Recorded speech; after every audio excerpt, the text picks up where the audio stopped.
GSP crop कंपनीचे senior regional manager Swapnil सरांचं स्वागत करतो। त्यानंतर मार्केटिंग मॅनेजर दत्ता सर यांचंही स्वागत करतो। मागे उभे असलेले शेतकरी बांधवांना बसून घेऊया।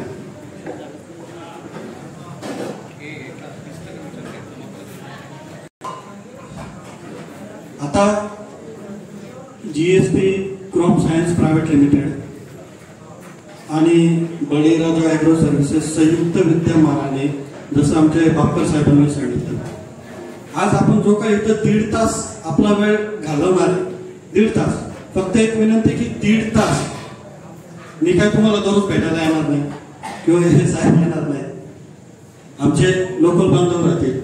फक्त 1.5 तास जो काय आपण इथं घालवणार आहे, तर तो 1.5 तास आपण घालवणार आहे तो फक्त आणि फक्त आम्ही कंपनीवाले नाही असं समजा, तुम्ही शेतकरी आहे आणि आम्ही लोक काय करतो, फक्त आता माझं वय जे आहे किंवा या साहेबांचं वय आहे, जेवढं वय आमचं तेवढं इथं शेतकरी, शेतीचे अनुभव असलेले शेतकरी बसलेले। मग तसं म्हणतात की पुजाऱ्याला शिकवलं जात नाही की पूजा कशी करायची, तसं शेतकऱ्याला सांगावं नाही लागत की शेती कशी करायची। कंपनी काय करते, फक्त मी GSPच नाही म्हणून कुठलीही कंपनी असू दे, कंपनी काय करते, नवीन नवीन उत्पादनं काळानुसार जी बनवली जातात ती तुमच्यापर्यंत आणते। यस, आणि इथं आपल्याला काय चर्चा करायची आहे की हे उत्पादन GSPचं आहे, हे का वापरायचं, टेक्निकली काय आहे ते आणि का वापरायचं, हे महत्वाचं आहे।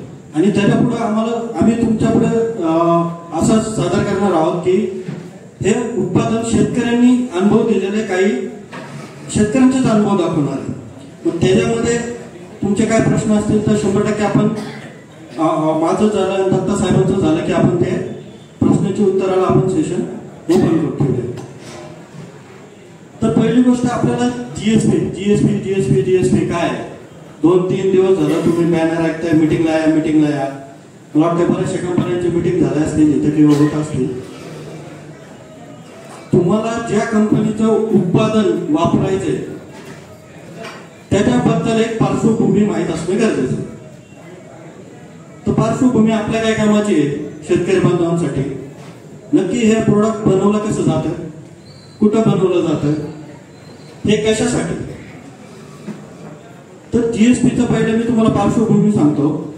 1985 साली GSP ही उदयास आली। 1985 साली ज्यावेळेस उदयास आली त्यावेळेस एक साधारणतः CA माणूस होता, चार्टर्ड अकाउंट त्याला पण होता ना, तो CA माणूस होता की जे बरेचसे आता मोठमोठ्या कंपन्या आहेत, मी डायरेक्ट नाव घेतो, मला बरेचसे लोक म्हणतात तुम्ही डायरेक्ट नाव घेता इतर कंपन्यांची, पण बायर, सिंजेंटा वगैरे ह्यांना जे रॉ मटेरियल आयात होत होतं भारतामध्ये, त्या रॉ मटेरियल आयात करणाऱ्या कंपन्यांचं ते CA होते।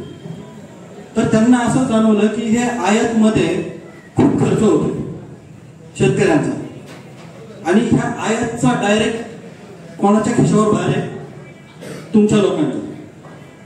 मी समजा पुण्यावरनं आलोय, मी तिथला पेट्रोल डिझेलचा खर्च विचार करूनच आलेलो आहे, आणि त्याचं उत्पादन ज्यावेळेस आयात करायचं रॉ मटेरियल त्यावेळेस ते इथं आणताना एखाद्या कंपनी शेतकऱ्यांचं रेट ठरवते, शेतकऱ्यांना हा प्रोडक्ट या रेटला पडला पाहिजे, तो डायरेक्ट शेतकरी बांधवांच्या खिशावर बाहेर असतो। मग त्या संकल्पनेतनं चालू केलं की हेच प्रोडक्ट आपण इथं का नाही बनवू शकत, म्हणजे एक सुंदर कल्पना ज्याला आपण विजन म्हणतो, त्या सुंदर कल्पनेच्या आधारावर ही कंपनी तयार झाली। बरं, 1985 साली तयार झाली, नंतर त्यांनी काय केलं, स्वतःचे टेक्निकल प्रोडक्शन MH01 सेटी 6606 वॅगनर गाडी 1985 साली कंपनी चालू झाली। मग टेक्निकल प्रोडक्शन, स्वतःचं रॉ मटेरियल आणि टेक्निकली त्याच्यापासून उत्पादन बनवायला 1993 ला चालू केले। 1993 नंतर 2000 साली, 2000 नंतर 2009, आता मी जास्त लांब लचक नाही सांगत, तुम्हाला सांगतो आज अभिमान आहे आपण 2024 मध्ये आहे, आणि गेल्या वर्षी 2023 मध्ये GSP कंपनी ही परदेशात स्वतःचं ऑफिस आणि स्वतःच्या ब्रँड नेम खाली मार्केट चालू केलं. आता ब्राझील हा सर्वात जास्त देशात औषधं वापरणारा जगामध्ये देश आहे. जगात सर्वात जास्त औषधं कुठे वापरली जातात तर ब्राझीलमध्ये वापरली जातात. साधारण उदाहरण सोयाबीनवर आपल्या इथं 3 फवारण्या तो रक्तात, तिथं 7-8 फवारण्या घेतात. त्याचं कारण पण आहे. तर इथपर्यंत आपली कंपनी पोहोचली. बरं हे कसं शक्य आहे? कंपनी पोहोचली म्हणजे तिथं ऑफिस जाऊन स्थापित केलं का? नाही. भारतात उत्पादन आणि विक्री ब्राझीलमध्ये. अशा फक्त ब्राझीलमध्ये नाही, 45 ते 50 देशांमध्ये आपण इकडून प्रोडक्ट बनवतो आणि तिकडं विक्री करतो. आपण शाळेपासून शिकत आलो आहोत की जोपर्यंत देशाचा आयात कमी होतो आणि निर्यात वाढते त्यावेळेस त्या देशाची काय होते? समृद्धी होते, त्याचा रुपयाचं मूल्यांकन वाढतं. आता तुम्ही म्हणाल या देशी आम्हाला काय करायचं? पुढं याचं कारण काय सांगतो. एखाद्या गोष्टीची आपल्याला श्युरिटी कधी देता येते किंवा त्याच्याबद्दल 100% खात्रीशीर कधी होते? ज्यावेळेस ती आपल्या घरात बनवली जाते. बरोबर ना? बाहेर किती जेवण करा काय सांगता येतं का? तर किचन मध्ये एंट्री नसते, त्याच्या बाहेरच लिहिलेलं असतं किचन मध्ये एंट्री नाही का?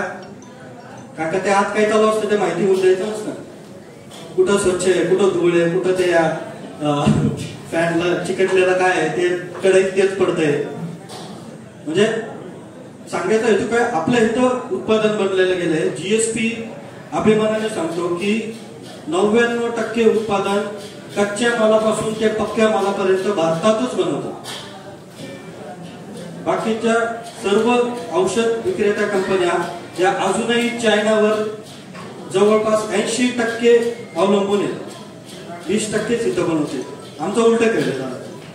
आम्ही 20% चायनावर अवलंबून आहे, 80% त्याच्यावर आहे. आता ही आधी आम्ही 50-50% होतो, आता कमी कमी होत पूर्ण आपल्याला. म्हणून तुम्ही पहिली ज्यावेळेस स्लाइड बघितली असेल, आमची पहिलं पिक्चर बघितलं असेल, एक आत्मनिर्भर स्वदेशी कंपनी.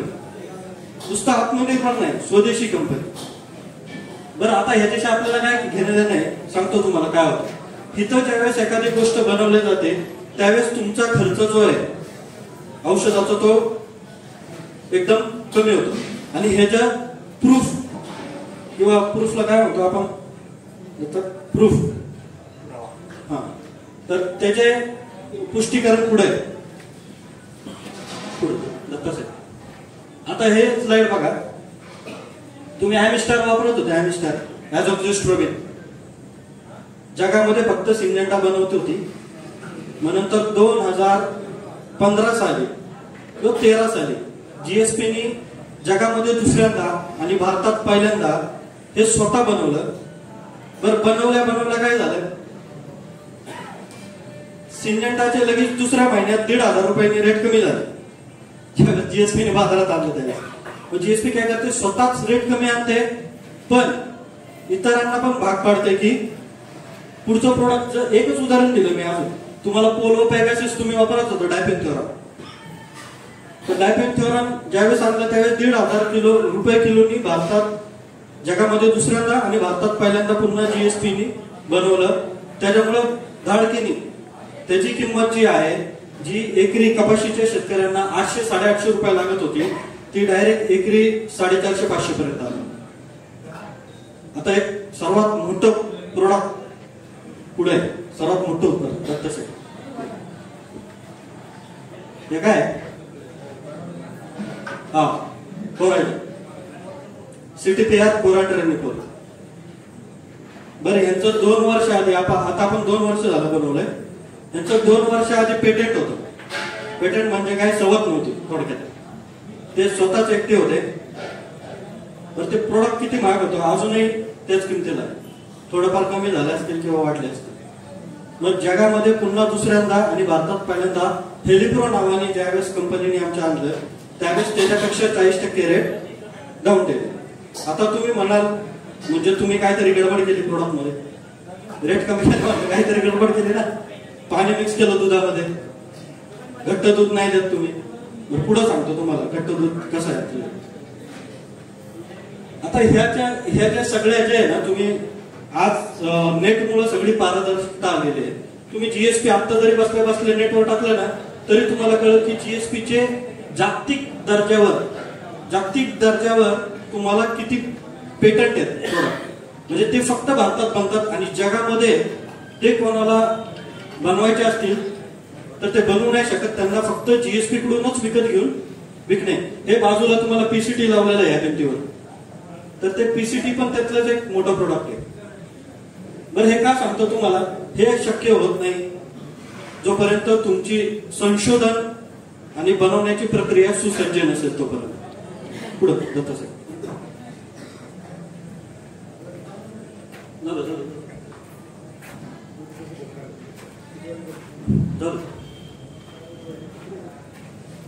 हा. हे थोडक्यात सांगायचं कारण काय आहे की हे सगळं कोण सांगणार नाही तुम्हाला कुठली कंपनी की त्यांच्या प्रोडक्ट मध्ये रॉ मटेरियल कुठलं वापरतात. हे थायमिथॉक्स जाऊन तुम्ही स्लेअर प्रो बरेचसे लोक इथं वापरत असत. तर स्लेअर प्रो बनवायला सीसीएमटी नावाचा रॉ मटेरियल लागतं. तर ते सीसीएमटी कंपनी बनवते स्वतः. असे बरेचसे आहेत. फक्त 7-8 प्रोडक्ट आपण अमिस्टार बनवायला इंटरमिडिएट म्हणून एक कच्चा माल लागतो. तर ते इथं ऑलरेडी आहे. प्रोपेनोकॉस जे आपण वापरतो तर ते ओसीपी नावाचं आहे. ते सगळं नेटवर आहे, तुम्हाला हे बघायला मिळेल. हे का शक्य आहे ते पुढे. टेक्निकल R&D आणि फॉर्म्युलेशन R&D म्हणजे लॅब 2 प्रकारचे असतात कंपनीत. आपल्या गावातील शेतकऱ्यांना कोणाला वाटलं की त्यांना आमची लॅब बघायची आहे किंवा प्रोडक्शन स्लेअर प्रोचं कुठं बनतं, पीसीटीचं कुठं बनतं, कसं बनतं, याला काही सिलेक्टेड लोकांना फक्त आम्हाला 1 महिनाभर आली तिथं अपॉइंटमेंट घ्यावी लागते. सांगा त्यांना आपण तिथं नेऊन दाखवू शकतो. तर ह्याच्यामध्ये काय आहे? Technical R&D. टेक्निकल R&D म्हणजे काय? समजा आता मी जे सांगितलं CTPR कोराजन बनवलं, मग ते इथं कसं बनवतात तर त्याचं R&D करतात, त्याचं संशोधन करतात आणि इथं बनवतात. आणि फॉर्म्युलेशन R&D म्हणजे काय?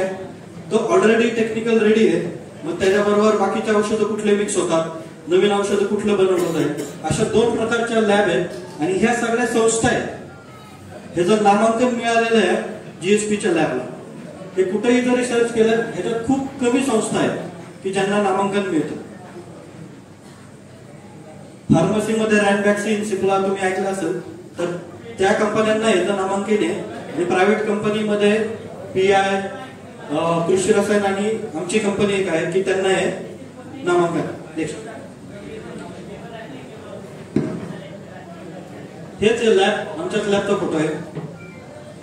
National bureau limited accreditation and R&D लॅबोरेटरीचं NABLचं त्याला नामांकन आहे. हे तुम्ही कुठे शोधा. आता हे नामांकन सहजासहजी मिळत नाही, तर फक्त आपलीच कंपनी नाहीये. तर ज्यावेळेस मी तुम्हाला उत्पादन सांगाल त्यावेळेस लागणारा खर्च आणि इतर मार्केटमध्ये घटक आहेत त्याला किती लागणारा खर्च आहे आणि त्याच्यापेक्षा प्रोडक्ट वाईज आणि परफॉर्मन्स नुसार तुमच्या क्वालिटी आणि रिझल्ट नुसार जीएसपीचं प्रोडक्ट कसं तुम्हाला सोयीस्कररित्या पडणार आहे हे तुम्हाला पुढे सांगणार. नेक्स्ट, आता मेन येऊ कांदा पिकावर. आतापर्यंत तुम्ही कंपनी ऐकली कशी आहे, काय आहे, ताकद कंपनीची कळाली. आता आपण कांदा मुख्य पिकावर जाऊ.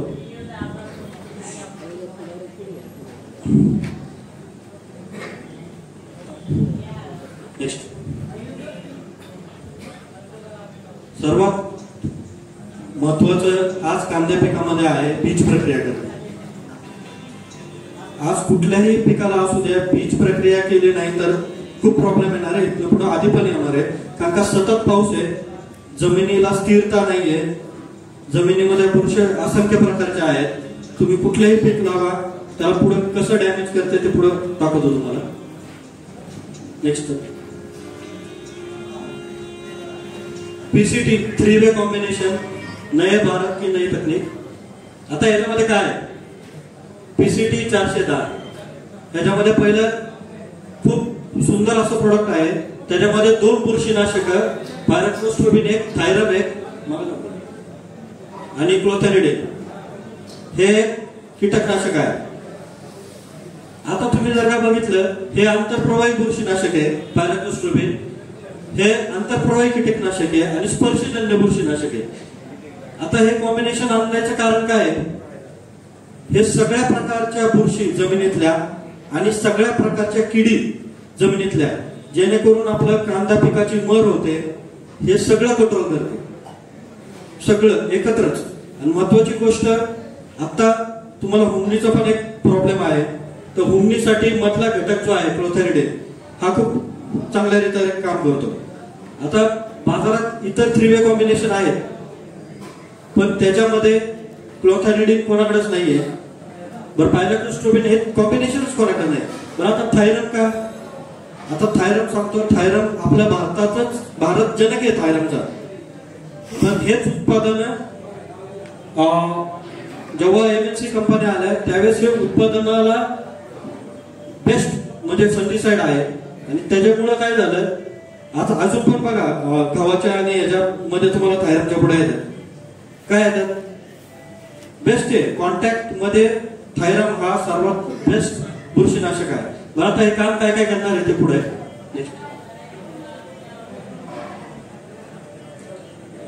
आता हे काम कसं करते? पहिली गोष्ट पायरॅक्लोस्ट्रोबिन. पायरॅक्लोस्ट्रोबिन तुमचं मज्जातंतू जे आहे, बुरशीची मज्जातंतू ब्रेक करते आणि त्याच्यामुळे तुमचं तिथं बुरशीचे सेल पेशी वाढायचं तिथं थांबून जातो. नेक्स्ट तुमचं जे आहे क्लोथॅरिडीन, हे कीटकाच्या मज्जातंतूवर काम करतं.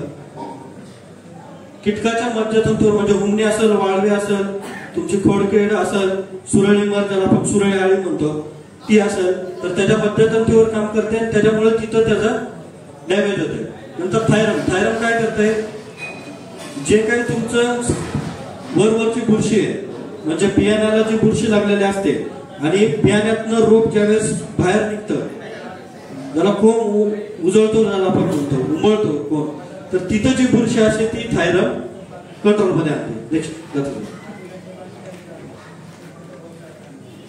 आता बघा तुम्ही, विल्टिंग, मररोग, कूज, रॉट, खोडकूज, मूळकूज, वाळवी. नेक्स्ट, एवढं सगळं कंट्रोल होतं याने. आणि हुमणी, आणि बाजारात जेवढी काही तुम्हाला बीज प्रक्रियेची औषध आहे ती हुमणी घालवत नाही, एक लक्षात ठेवा. त्यामुळं मरण्याचं कारण एकच आहे, नुसतं बुरशी नाही, फक्त बुरशी, तुमचं खोडकीड, तुमची हुमणी सगळं. मग आपण काय करतो, एक बुरशीनाशक बीज प्रक्रिया करतो किंवा बुरशीनाशक आपण पाणी वाटून सोडतो, मग आपण कीटकनाशक सोडत नाही. त्याच्यामुळे होतं काय, ते मरायचं काय थांबत नाही पुढं. आता हे वापरायचं कसं, PCT वापरायची पद्धत आहे, 7.5 ml ते 10 ml पर्यंत 1 किलो बियाण्याला कांद्याचं घ्यायचंय. साधारणतः त्याचं निम्म पाणी घ्यायचंय आणि ते पाणी एकतर तुम्ही घासायचं नाही, आपल्याला ते अशा प्रकारे तुम्ही गोणीमध्ये, आता गोणी शक्य नाही, काही ड्रम आलेले आहेत गावामध्ये, तर ड्रम मध्ये तुम्ही ट्रीटमेंट करू शकता. आणि ते अर्धा ते 1 तास तुम्हाला सावलीमध्ये सुकवायचंय आणि नंतर त्याची पेरणी करायची. अर्धा ते 1 तास सुकवणं गरजेचं आहे. नेक्स्ट, आता हे प्रॅक्टिकल शेतकऱ्यांनी कसं वापरलेलं आहे, हे असं ग्लोव्ह घालून तुम्ही वर टाकू शकता आणि नंतर त्याला गमेलं नुसतं भेळ जशी कालवतो आपण त्या पद्धतीने आपण करून हे करू शकतो. पुढे हे फरक आहे, इथं नाही वापरलेलं, इथं दुसरं औषध वापरलंय आणि इथं तुम्हाला PCT मधला फरक दिसतो. इथं बघा तुम्हाला मुळांची संख्या कमी दिसते, इथं मुळांची संख्या जास्त दिसते. इथं कूच चालू झालेले आहे, इथं अजून तुमचा पोगार हा जो आहे हा कडक आणि चांगला आहे. नेक्स्ट, हा फरक आहे. तुम्हाला बीज प्रक्रियेनंतर उगवल्यावर तुम्हाला हे वापरलेलं नाहीये, वापरलेलं आहे. तुम्ही त्याच्यात हिरवेगारपणा किती आहे आणि ह्याच्यामध्ये तो दिसत नाहीये तुम्हाला, समोरच आहे. नेक्स्ट, हे प्ले करा, प्ले वेल का किंवा ते हे करू.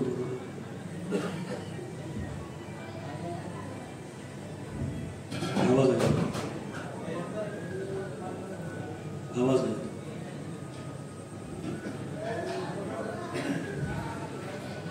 ठीक, पुढे तुमच्या जवळचे शेतकरी आहे, नंतर तुम्हाला नाव नंबर.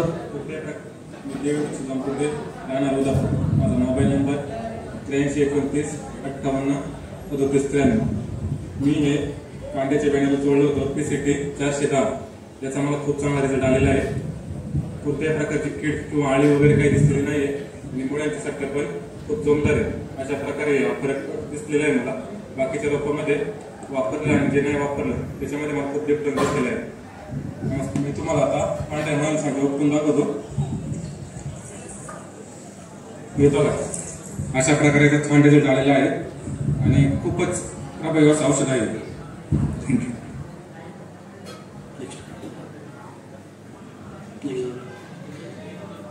हे PCT नुसतं बीज प्रक्रियेसाठी चालत नाही.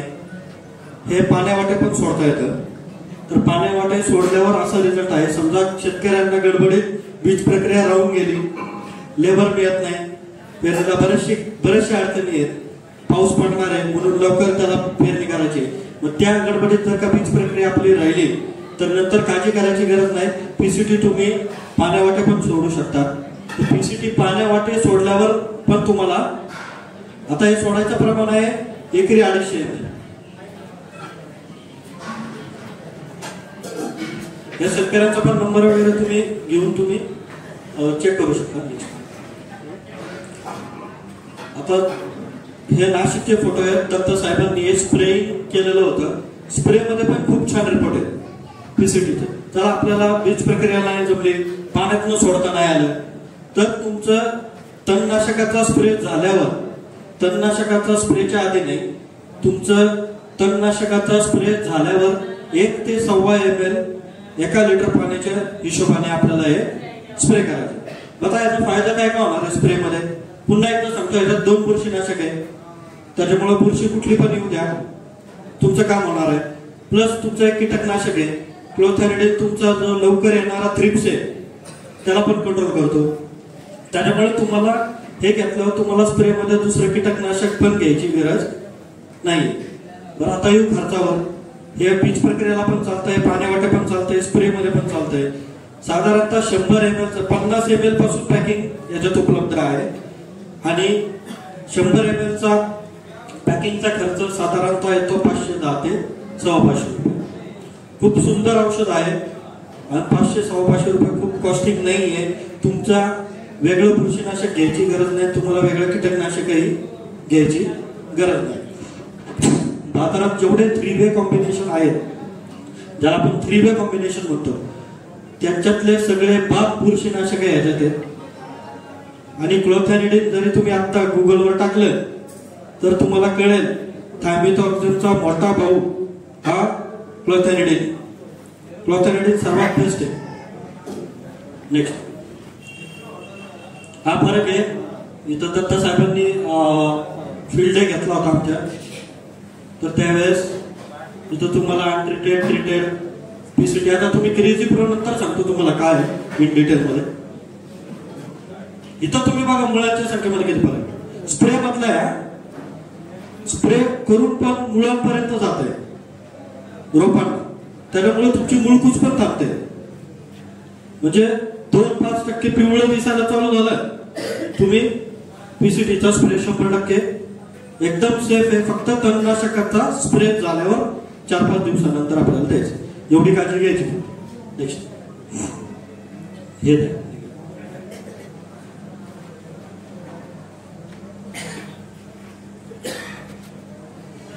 नमस्कार, माझे नाव अशोक.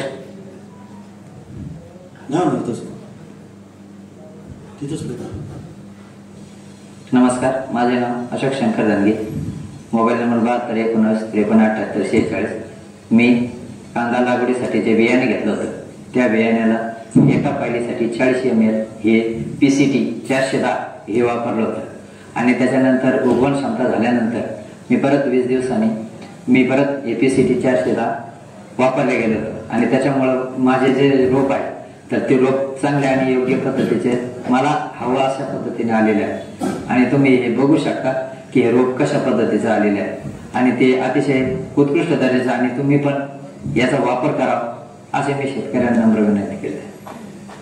आता एक लक्षात घ्या, शेतकऱ्यांनी बीज प्रक्रिया पण केली आणि नंतर फवारणीतही घेतली, त्यामुळे त्यांना सुंदर रिझल्ट असं मिळाला.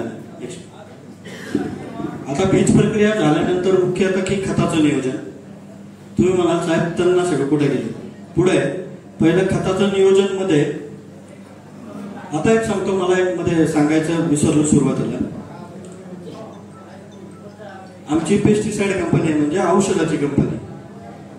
ज्यावेळेस आपण औषधं वापरतो, एक सगळ्यांना विनंती आहे की आपण जे काही औषधं वापरणार आहे त्याच्या आधी आपलं खताचं नियोजन, म्हणजे ज्याला आपण म्हणतो की न्यूट्रिएंट आणि गोळ्या औषध, याच्यामध्ये फरक आहे.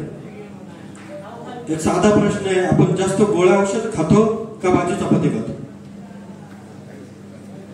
सेम तसंच झाडाला सारखं तसंच आहे दादा. पण आज उलट झालेलं आहे दुर्दैवाने. शेतीला खताचं नियोजन प्रॉपर नसल्यामुळे औषधं जास्त वापरायला लागतात. एक औषध कंपनीमध्ये काम करत असून सुद्धा मी तुम्हाला सांगतो की खताचं नियोजन आणि ज्याचा जमिनीचा पोत चांगला असेल तिथं बघा कधी पण तुम्हाला औषधं कमी वापरावी लागतात. खरं गणित असं आहे की 60-70% लक्ष हे पोषणावर गेलं पाहिजे. झाडाच्या पोषणावर, जमिनीच्या सुपीकतेवर 60-70% लक्ष. 20% लक्ष हे बुरशीनाशकावर गेलं पाहिजे. 20% लक्ष हे कीटकनाशकावर गेलं पाहिजे आणि 10% फक्त हे लक्ष टॉनिक किंवा संजीवक ह्याच्यावर. असं गणित आहे कुठल्याही पिकाचं. कांद्यामध्ये पण तसंच लागू आहे. पण आज उलट झालंय, 70% लक्ष हे औषधावर आहे, 20% खतं जी मिळतील ती टाकणे आहे. आणि टॉनिकचं तर काय विचारायलाच नको, प्रत्येक ह्याच्यात टॉनिक आहे. बरं ते टॉनिक मध्ये काय आहे, कुठलं टॉनिक कुठल्या वेळेस वापरायचं ते पण पुढे आहे. थोडासा वेळ जाईल याच्यात पण महत्वाचं आहे. बरं आता ज्यावेळेस तुम्ही कांद्याला तुम्ही ट्रायकोडर्मा, सुडोमोनास वगैरे सगळं वापरत असाल तर जीएसपीने ज्या वेळेस ग्रॅन्युल ह्या सेगमेंटमध्ये यायचा विचार केला की शेतकऱ्यांना आपण दाणेदार स्वरूपात काही खतं देऊया की जेणेकरून त्यांचं जमिनी वाटेल जे कीड वगैरे रोग आहे तो पण कंट्रोल होईल. त्यावेळेस असा विचार केला की त्यांनी ट्रायकोडर्मा आणि हे बाकीचं जे वापरतात बॅक्टेरिया तर ते मेले नाही पाहिजे. मग त्यावेळेस बॅलेट आमच्या डोक्यात आलं. क्लोरेंट्रेनिपोल हा जर का तुम्ही इथं बघितलं, इथं उपलब्ध आहे, तर त्याच्यामध्ये हा जमिनीला अपाय नाहीये आणि मित्रकिडींना पण अपाय नाही. महत्वाची गोष्ट हे वापरताना. ज्यावेळेस तुम्ही हे वापरताय त्यावेळेस तुम्ही हे मुनी, वाळवी, जमिनीतल्या जेवढ्या काही किडी आहेत ते कंट्रोल करायला आहे. आता याचा खर्च किती आहे? 4 किलोचा खर्च जास्तीत जास्त तुम्हाला 600 ते 750 रुपये फक्त. म्हणजे जिथं तुम्ही फोरेट तर बंद झाला आता, जे मार्केटमध्ये तुम्हाला मिळत असेल ते फोरेट नावाने किंवा क्लोरो 20% डस्ट, फॉलिडॉल डस्ट वगैरे जे काय तुम्ही वापरत असाल तर त्याच्याऐवजी जर का तुम्ही बॅलेट जर का वापरलं, तुमच्या जमिनीचा पण पोत खराब नाही होणार, तुमच्या मित्रकिडींना पण प्रॉब्लेम येणार. तुम्ही राइझोबियम बॅक्टेरिया जे काही लावताय कांद्याला सोडणार आहे तर तिथं पण तुम्हाला प्रॉब्लेम नाही येणार. तर अशा प्रकारे तुम्ही खतामध्ये एकरी 4 ते 6 किलो मिक्स करून तुम्हाला हा शेतकरी मिक्स करतोय तर इथं तुम्हाला वापरायचं. हे सगळ्या पिकाला चालतंय. कांद्याला खूप सुंदर रिझल्ट आले उमणीला. हे ज्या लोकांना पाण्यावाटे औषध सोडता येत नाही उमणीसाठी, ज्या लोकांना फवारणीतनं तो उमणी कंट्रोलच नाही होत, तर तिथं तुम्ही दाणेदार स्वरूपात बॅलेट देऊ शकता. उमणीला खूप सुंदर रिझल्ट याचे आहे. नेक्स्ट अजून एक खूप सुंदर प्रोडक्ट आहे, फक्त जीएसपीला आहे, थायसायक्लोमॉक्झेलेट आणि क्लोथेरिडीन. जे क्लोथेरिडीन पीसीटी मध्ये तुम्हाला सांगितलं हे आम्ही दाणेदार स्वरूपात पण आणलेलं आहे ते, आणि थायसायक्लोमॉक्झेलेट हा पुन्हा उमणी आणि वाळवीला छान प्रकारे काम करतो. हा पूर्णतः ग्रीन ट्रायंगल प्रोडक्ट आहे. इथं तुम्ही डायरेक्ट ह्याच्यामध्ये तुम्हाला कंट्रोल इथं दत्ता साहेबांनी दाखवलंय की इथं उमणी आहे, इथं उमणी आहे म्हणून तिथं रोपं चांगले राहिलेले नाही आहेत, तर तिथं तुम्हाला चांगल्या प्रकारे पुढे तो कंट्रोल कसा. नेक्स्ट अशा प्रकारे तुम्हाला उमणीचा नायनाट झालेला दिसतो अर्थात मधला. खूप चांगला आहे याचा रिझल्ट. काही ठिकाणी गोगल गायला पण रिझल्ट आलाय, पण त्याच्यात आमचे अजून ट्रायल चालू आहेत. गोगल गायला झालं की इथले आमचे संकेत डोके साहेब आहेत ते तुम्हाला सांगतील, भापकर साहेब आहेत ते सांगतील की कसं वापरायचं ते.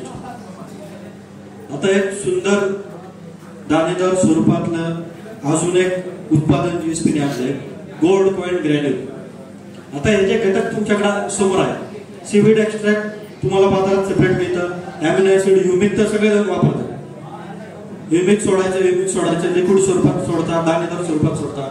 पण हा जो घटक आहे हा बायोलॉजिकली डिराइव्ड कायटिन हा घटक नवीन आहे आणि हा फक्त जीएसपी कडे पेटेंट आहे. आता हा घटक काम काय करतो? हा घटक वेगळा आहे, हा बाजारात कोणाला मिळणार आहे? तुम्हाला फक्त जीएसपी कडे पेटेंट आहे. नेक्स्ट, हा काम काय करतो बघा. कायटिन काय आहे? आता मी उभं राहिलो, आपल्या नखामध्ये कायटिन आहे, कासवाच्या जे कवच आहे त्याच्यामध्ये कायटिन आहे, मांजरीची जी नख आहेत त्याच्यामध्ये कायटिन आहे, पंजामध्ये कायटिन आहे मांजरीच्या. म्हणून मांजरीला तुम्ही वरनं टाका, किती पण ह्याच्यावर टाकलं तरी ती अशी उभी राहिली. एक तर ती पायावरच उभी राहते, तिथे सांध्याला घडत, त्यात माणसाला टाका बरं, त्याच्या गुडघ्यावरची वाटी सरकेल, कुठं काय होईल. मग कायटिन पिकामध्ये काय करतं? फक्त 0.5% तत्वच आहे कायटिन. पण काम काय करतं सांगतो तुम्हाला. ज्यावेळेस हे मुळाभोवती तुमचं मिक्स झालं, ते मुळाभोवती एक आवरण तयार करतं कायटिन, आणि एक आवरण तयार केल्यामुळं तुम्हाला येणारे निमेटोड, तुम्हाला येणाऱ्या बुरशी, त्यांच्यासाठी नॅचरल पद्धतीने लढाई द्यायला हे कायटिन मदत करतं. बरं, आता नुसतं कायटिन नाही आहे याच्यात, सीवीड आहे, ह्युमिक ऍसिड आहे, त्याच्यामुळे काय करतं? ते खत उचलायला मदत करतं. आता काही एका शेतकऱ्याचं मागच्या वर्षी लांडेवाडीच्या इथं वापरलेला तुम्हाला अनुभव आहे, तो शेतकरी स्वतः सांगेल. मला पण आश्चर्य वाटलं. मी 10 दिवसानंतर त्याच्या प्लॉटवर गेलो, त्यांनी खतच दिलेले नव्हते. नर्सरीमध्ये होता कांदा, खतच दिलेले नव्हते, आणि आमचा फक्त गोल्ड कॉइन जे आम्ही डेमो टाकला होता. डेमो टाकल्यावर जी जमिनीतली त्याच्या जी ताकद होती ऑलरेडी खतांची, जी आधी कुठल्या पिकाला वापरली असेल किंवा जमिनीत उगवत असेल, तर ती उचलून द्यायचं काम गोल्ड कॉइन जीआरने केलं. बरं, ते वापरायचे कसं? एकरी 5 किलो. हा फरक आहे, पुढे तुम्हाला दिसेल. हा मुळांमध्ये त्या शेतकऱ्याचा फरक आहे. हे प्ले करा. आता हे 4 मिनिटाच्या व्हिडिओमध्ये सगळं crop science private limited Ahmedabad च्या वतीने मी सप्लिमेंट आपलं हार्दिक स्वागत करतो.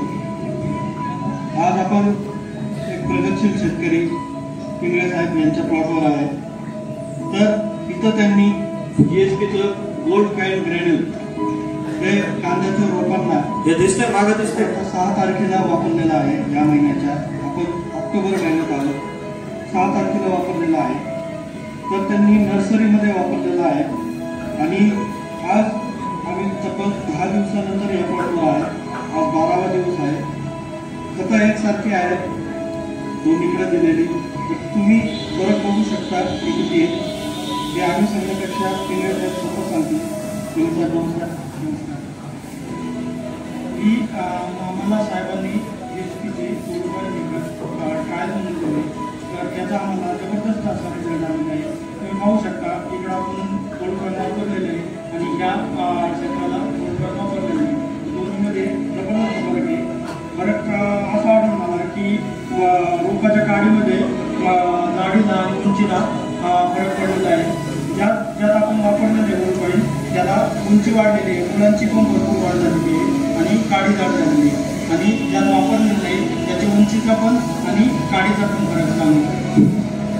तर हा फरक आपण का जाणवतो हे मी थोडक्यात सांगतो. पिंगळे साहेबांनी जे अनुभवलेलं आहे तो का फरक आहे. आता गोल्ड कॉइन ग्रॅन्युल काय आहे? गोल्ड कॉइन ग्रॅन्युल एक सुधारित खत आहे जे ऑर्गॅनिक स्वरूपात आहे. त्याच्यात आपण ह्युमिक ऍसिड, सीवीड, अजून तुमचं अॅमिनो ऍसिड आणि कायटिन हा घटक टाकलेला आहे, आणि हे ऑर्गॅनिक स्वरूपात आहे. अतिशय अत्यल्प दरात आपल्याला हे उत्पादन जीएसपीनी शेतकऱ्याच्या सानिध्यात आणलेलं आहे. आणि हे कांद्याला का फरक करत आहे? कारण का ह्याच्यात जे जसं आपण जेवण करतो, आपल्याला भाजी भाकरी हे आपली पोट किंवा भूक भागवतं, पण आपल्याला काकडी, कांदा, लिंबू, गाजर ह्याची गरज आहे. तर हे आपल्या कांदा पिकाचे किंवा कुठल्याही पिकाचे जे आहे हे अतिरिक्त हार्मोन्स किंवा अतिरिक्त जे आपल्याला घटक लागतात वाढीसाठी तर ते आहेत. आणि सुरुवातीच्या काळात जर का तुम्ही कांदा रोपांना वापरलं तर जसं बाळाला बाळगुट्टी आपण देतो त्याचप्रमाणे गोल्ड पॉईंट गिअर हे कांद्या पिकासाठी बाळगुट्टी आहे. तर ते तुम्ही तुमच्या नर्सरीमध्ये वापरू शकता. तुम्ही ट्रान्सप्लांटिंग केल्यावरही खतासोबत वापरू शकता. वापरण्याचं गोल्ड पॉईंट गिअरचं प्रमाण आहे एकरी 5 ते 10 किलो खतासोबत, खतासोबत आपल्याला हे मिसळून द्यायचं आहे. तुम्ही शेणखतासोबत देऊ शकता. आणि त्याच्यामुळे होणार काय आहे, जर का तुम्ही बघाल तर इथं मुलांची संख्या, तुम्हाला पाठांची संख्या वाढ आहे, जास्त आहे. इथं गाठ चांगली झालेली आहे. तुम्हाला जाडीमध्ये पण फरक आहे. जेवढं तुमचं कांद्याचं रोग सशक्त, ते तुम्हाला रोगाला आणि किडीला पुढे जाऊन बळी कमी पडणार आहे. आणि जो होणारा फायदा आहे तो अतिशय चांगला आहे. कारण की ज्यावेळेस तुम्ही गोल्ड पॉईंट ग्रॅन्युल वापरणार आहे त्यावेळेस तुम्ही खताची मात्रा, जी केमिकल फर्टिलायझर तुम्ही वापरता रासायनिक खत, त्याची मात्रा तुम्ही 20 ते 25% कमी केली तरीही चालते. कारण का हे तुम्हाला ते खत लागू करून द्यायला खूप चांगल्या पद्धतीने मदत करतं. आणि सुद्धा एकरी जो येणारा खर्च आहे तो 5 किलो जरी तुम्ही एकरी गोल्ड पॉईंट ग्रॅन्युल वापरला तरी तुम्हाला 650 रुपयाच्या वर याचा खर्च जाणार नाही. आज खताच्या किमती गगनाला भिडलेल्या आहेत आणि तो खर्च तुमचा कमी करून हे असे ऑर्गॅनिक स्वरूपाचे प्रोडक्ट गोल्ड पॉईंट गिअर हे जर का तुम्ही वापरले तर मी सगळ्या शेतकरी बांधवांना आवाहन करतो की त्यांनी पिंगळे दादांचा अनुभव जो ऐकलेला आहे तो आपल्या शेतात शेवट एक दादा तुम्ही काय सांगाल शेतकऱ्यांना? इथं तुम्हाला काय करायचं, ज्यावेळेस गोल्ड पॉईंट गिअर वापरलं साधारणतः 600 ते 700 रुपये एकरी खर्च येतो. एखाद्या खताची गोण मुद्दामून कमी करा. गोण 1200 1300 ती सोडून हा खर्च करा. 5 किलो खूप सुंदर काम करते. त्याच शेतकऱ्यांचा अनुभव. आणि इथं पण बऱ्याचशा लोकांनी गेल्या वर्षी जुन्नरमध्ये वापरलेला आहे, शिरोलीमध्ये वापरलेला आहे गोल्ड पॉईंट गिअर. तर हे तो जो रिझल्ट होता ते तर एका साईडला वापरलेलं नव्हतं. मग आता अजून एक रिझल्ट असावे की इथं दुसरं प्रोडक्ट वापरलं होतं आणि इथं गोल्ड पॉईंट गिअर वापरलं होतं. तुम्ही मला जिथं वापरलंय तिथं तर रिझल्ट दिसणारच आहे न वापरलेल्या ठिकाणी. पण जिथं दुसरं उत्पादन वापरलंय त्याच्या तोडीस पण इथं रिझल्ट आपल्याला चांगल्या प्रकारे गोल्ड पॉईंट गिअरचे मिळाले. इथं कंट्रोल म्हणजे वापरलेलं नाहीये काहीच. इथं गोल्ड पॉईंट गिअर वापरलेलं आहे आणि इथं एका कंपनीचं ग्रॅन्युल वापरलेलं आहे. तर एवढा मोठा फरक आहे. नेक्स्ट हे थोडक्यात सांगतो. इथं तुम्ही गोल्ड टार्गा वापरता तेच आमच्या कंपनीने भारतात उत्पादन करून ओव्हर नावाने गोल आहे आणि जेनब्लेड नावाने प्रमाण तेच. किंमत तुम्हाला कमी मिळेल. गेल्या वर्षी पण लोकांनी वापरलेला आहे आणि त्यांनाही सुंदर रिझल्ट आलेला आहे. हे फरक आहे रिझल्ट मध्ये अगोदर आणि नंतर. आता मुख्य येऊ. आतापर्यंत झालं बीज प्रक्रिया, पाण्यातनं सोडायचं, पहिली फवारणी पीसीटीची. आता येऊ रोगांवर. कांद्यामध्ये जास्त रोग येत नाही. ज्या पातीवर येतात त्याच्यामध्ये एक जांभळा करपा आहे ज्याला पर्पल ब्लॉच म्हणतो आपण. नेक्स्ट येतो ट्विस्टर किंवा पिळा, जलेबी, अजून काय काय त्याला रोग दिलेले नाव आहेत. जलेबी रोग, पिळा, वेल येणे, अजून इथं काय वेगळा त्याला म्हणत असतील. नंतर बॉटरायटिस, ब्लाइट, हा पण एक करप्याचा प्रकार. मग हा सगळ्या कंट्रोलमध्ये यायला पुढचा एक वेस्पा. आता ज्या वेळेस कुठल्याच बुरशीनाशकाला पात दाद देत नाही त्यावेळेस वेस्पा काम करते. आता हा झोल ग्रुप आहे. दोन्ही आंतरप्रवाही औषध आहेत, प्रोपिकोनोझोल आणि डायफेनकोनोझोल. ह्याचं प्रमाण जे आहे ते लिटरला 1 ml आहे फक्त. आणि याचा खर्च खूप अत्यल्प आहे. 12 ते 16 प्रकारच्या रोगांवर हे काम करते. 12 ते 16 प्रकारच्या रोगांवर. आणि महत्वाची गोष्ट इसी फॉर्म्युलेशन आहे. इसी फॉर्म्युलेशन म्हणजे तुमची पार्टिकल साईज कमी असते आणि ती या दिवसात खूप गरजेची आहे.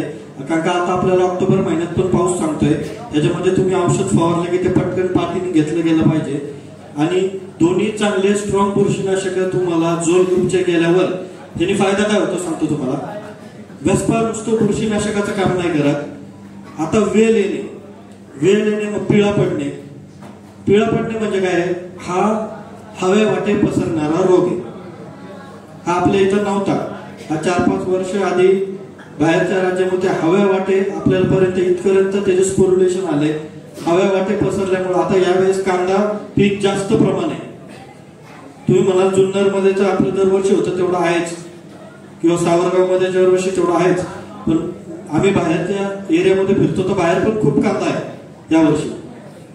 आणि ज्या वेळेस एखादं पीक जास्त असतं आणि त्याला एखादा रोग येतो पिकाच्या पानावर पातीवर, त्यावेळेस तो झपाट्याने बसवतो.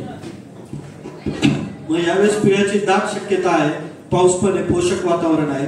त्यावेळेस आपल्याला वेस्पाची पहिली फवारणी द्यायची कधी लागवड केल्या किंवा रोप अवस्थेत पण तुम्ही देऊ शकता. पुनर्लागवड केल्यावर ट्रान्सप्लांटिंग केल्यावर पहिलाच स्प्रे तुम्हाला 1 ml द्यायचा. ह्याच्याबरोबर तुम्ही साधारणतः कीटकनाशक कुठलंही घेऊ शकता. आपलं स्लेअर प्रो घेऊ शकता, थ्रिप्ससाठी सरपंच आहे ते घेऊ शकता, ते पुढे आहे. मी म्हटलं तुम्हाला 12 ते 16 प्रकारच्या रोगांवर, वरचे 4-5 रोग अजून आहेत आम्ही नमूद नाही केले, पण एवढ्या प्रकारच्या रोगांवर काम करते. आता एवढे तर रोग येत बी नाहीत कांद्याला, म्हणजे एवढ्या प्रकारच्या बुरशी येत पण नाही. म्हणजे ज्यावेळेस आपल्याला रोग समजत नाही त्यावेळेस तुम्ही वेस्पा डायरेक्टली डोळे झाकून द्या. कितीही पाऊस चालू असू द्या, कुठलंही वातावरण असू द्या, तुम्हाला वेस्पा डबल काम करतं. नुसतं रोगाचं काम नाही करत, तर ते काय करतं, पातेमधलं नायट्रोजन दाबायचं काम करतं. नायट्रोजन दाबल्यामुळं तुमची माल कांद्याची सरळ राहते. आणि ज्यावेळेस वेल का तयार होतं, कारण का नायट्रोजन जास्त होतं. ज्यावेळेस तुमचं पोषण इथं यायचंय पातीमध्ये, ते इकडे पसरतं, त्याचा काय उपयोग नाही राहत, तो कांदा पोचला जात नाही. हे वापरलेल्या क्षेत्र व्यासपाचं न वापरलेलं, आता पॅकिंग बदललेलं आहे व्यासपाचं, समोर तुम्हाला दिसेल इथं ठेवलेलं. नेक्स्ट अजून एक बुरशीनाशक व्यासपानंतर तुम्हाला वापरायचे. लक्षात ठेवा, मी बुरशीनाशक सांगत असताना त्याचा ग्रुप पण लक्षात ठेवा. आज काय झालंय माहितीये का, सर्व बुरशीनाशक एकतर झोल ग्रुप मधले आले किंवा स्ट्रोबिलरिन ग्रुप मधले आले. मग आपण दुकानात गेलं की काय करतो, पहिलं आमिस्टर टॉप फवारलंय, आता दुसरं द्या, मग तुम्ही ड्रोनेक्स नेता. नाव बदललं तुमच्यासाठी, पण काय झालं, छोटा भाऊ मोठा भाऊ त्याच ग्रुप मधले. मग त्याच ग्रुप मधले छोटा भाऊ मोठा भाऊ नेऊन आपण फवारले की मग आपल्याला रिझल्ट येत नाही. मग आपण म्हणतो आपण तर सगळं काय काय केलं पण कंट्रोल का नाही मिळालं. त्याचं कारण आहे की आपण ग्रुप नाही बदललं. लक्षात ठेवा, मी पहिलं पीसीटी सांगितलं तुम्हाला, त्याचा ग्रुप वेगळा आहे, त्याच्यात थायरम आहे, थायरमचा ग्रुप वेगळा आहे, त्याची रोप अवस्थेत पहिली फवारणी करायची. नंतर वेस्पा हा झूल ग्रुप मधला सांगितला, आता ह्याचा पण ग्रुप वेगळा आहे. जर का तुम्ही बघेल तर हा जो आहे हा कार्बोक्झामाइड ग्रुप आहे. हा कार्बोक्झामाइड ग्रुप आहे. इथं तुम्हाला दिसेल की कुठल्या प्रकारच्या ह्याच्यावर काम करते. आता ह्याच्यामध्ये तुम्हाला कळेल की प्रिव्हेंटिव्ह, क्युरेटिव्ह, इरेडिकेटिव्ह एलिमेंट हे तुम्ही रोग यायच्या आधी वापरू शकता, रोग आल्यावर वापरू शकता. जास्त प्रमाणात रोग आला त्याचं उच्छादन, इरेडिकेटिव्ह म्हणजे उच्छादन करण्यासाठी पण आपण त्याचा वापर करू शकतो. आता याचा डोस जो आहे तो एकरी फक्त 200 ml आहे. 150 ते 200 लिटर पाण्याला एकरी 200 ml द्यायचा. ह्याच्या बेल्ल्यामध्ये आता यावर्षी नवीन प्रोडक्ट आलाय, 2 महिने झालं. ह्याच्या बेल्ल्यामध्ये पण खूप चांगलं, तिथं खूप चांगले लोक आता वापरतात. इकडं आलं की नाही माहित नाही, पद्धत आलं की इथं पण तुम्हाला ते वापरलं. पण बेल्ल्यामधले खूप चांगले रिझल्ट आहेत. बेल्ल्याच्या जवळ कळस जे गाव आहे तर तिथं खूप चांगलं आहे. तर थायक्लोझोमाइड आणि डायफेनकोनोझोलचं ह्याच्यात कॉम्बिनेशन आहे. मग ह्याच्यामध्ये पण तुम्हाला पर्पल जो आहे जांभळा करपत, त्याच्यामध्ये तुम्हाला रिझल्ट असेल. आता एक लक्षात घ्या, हे ग्रुप चेंज करतोय आपण, त्याच्यामुळे ह्याचे रिझल्ट तुम्हाला चांगले येणार आहे. आधी झोल ग्रुप, नंतर आमाइड ग्रुप. नेक्स्ट आता ह्याच्यामध्ये ड्रोनेक्सच आहे, वेस्पा झालं. नेक्स्ट ड्रोनेक्स. आता हा येतो स्ट्रोबिलरिन. कुठला? स्ट्रोबिलरिन. जे मी तुम्हाला सुरुवातीला सांगितलं, मी डायरेक्ट दुसऱ्या प्रोडक्टचं नाव बी घेतो, आयमिस्टर टॉप. त्याचे रेट जास्त आहेत, त्याचे रेट कमी आहे. क्वालिटीमध्ये काय फरक आहे ते पण सांगतो. ज्या वेळेस आम्हाला पण आश्चर्य वाटलं, त्याच्या बॉटलवर आम्ही रेजिस्टन्स बस टेक्नॉलॉजी म्हणून लिहिलेलं आहे ड्रोनेक्सच्या बॉटलवर. बरं, आता याचा फरक काय आहे? आम्ही एक प्रयोग केला, द्राक्षामध्ये पहिले प्रयोग झाले ड्रोनेक्सचा. तुम्ही ऐकून असाल, इकडे पण गुंजाळवाडीला द्राक्ष आहे. ॲमिस्टार टॉप किंवा ॲमिस्टार फवारलं तर पानं पिवळी पडते, बरोबर. सुरुवातीला पानं पिवळी पडतात, हे बुरशी जाळण्यासाठी ते काय करायचं, झाडाचं क्लोरोफिल पण मारायचं. म्हणजे थोडक्यात कॅन्सर झालेल्या माणसाला केमोथेरपी दिली की वाईट पेशी बी मार आणि चांगल्या पेशी बी मार, तसं त्याचं काम होतं. मग त्याच्यामध्ये काय व्हायचं की द्राक्षामध्ये एकूण एक स्टेप महत्वाची राहते. त्याच्यामध्ये ते 4 दिवस द्राक्ष मागं पडायचे. 4 दिवस मागं पडलं की त्याची स्टेज निघून जायची. तसंच बाकीच्या पिकांमध्ये पण वेलवर्गीयमध्ये त्याला पिवळे पडायचं प्रमाण होतं. कांद्यामध्ये पण त्याला पिवळे धब्बे पडायचे.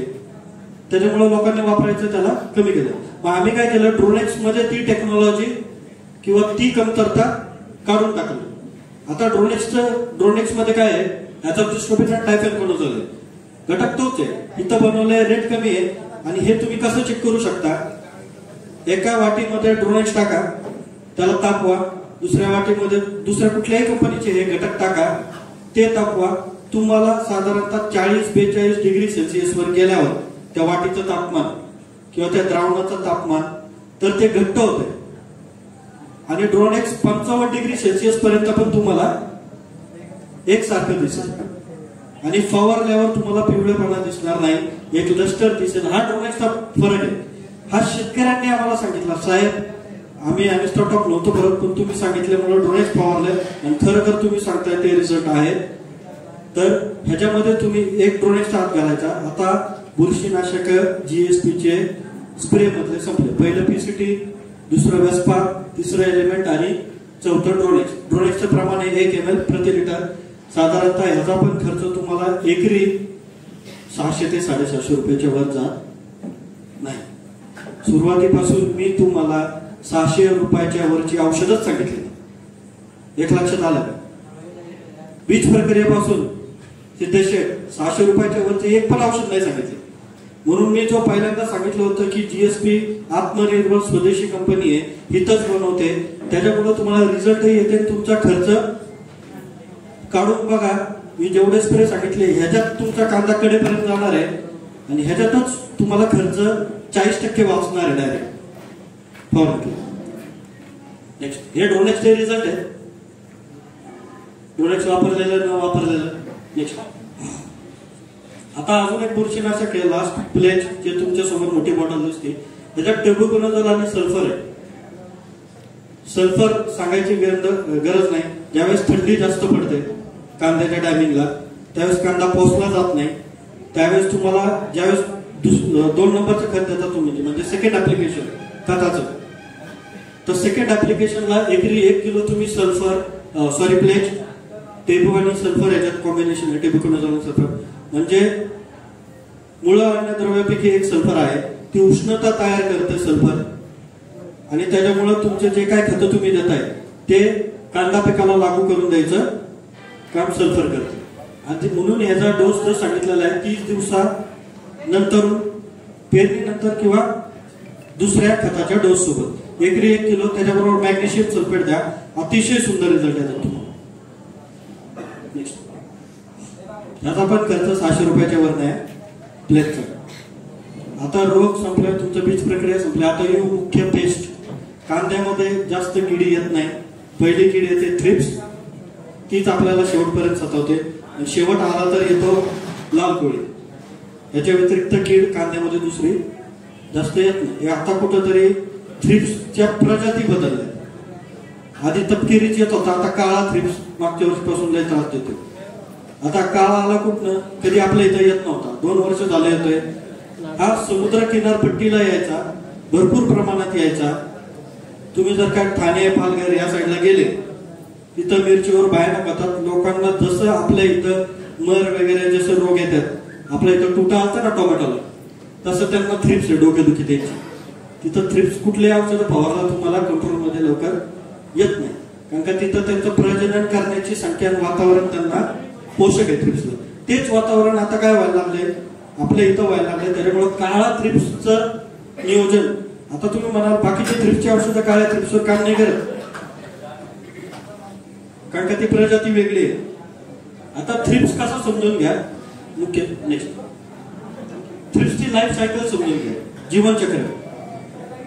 हे खूप महत्वाचं आहे. बराच वेळा आपण काय करतो, थ्रिप्स साठी वर्ण फवारणी करतो.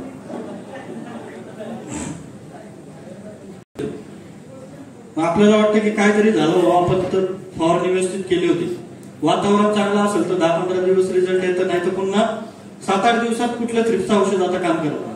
त्याचं कारण काय सांगतो, ह्याचं जीवनचक्रामधले ही जी पुपा स्टेज जी आहे ती जमिनीच्या लगत आहे, आणि ही जमिनीच्या लगतची अवस्था स्प्रे मध्ये कधीच कंट्रोल नाही होत. काय होतं, स्प्रे मध्ये कधीच कंट्रोल नाही. म्हणजे जिथं तुमचं पीसीटी खाल्लं गेलं असेल किंवा पीसीटी वीज प्रक्रियेला गेला असेल तिथं तुम्हाला ह्याचा कंट्रोल मिळेल, पण तुम्ही स्प्रेइंग मध्ये तुम्हाला कंट्रोल नाही मिळणार.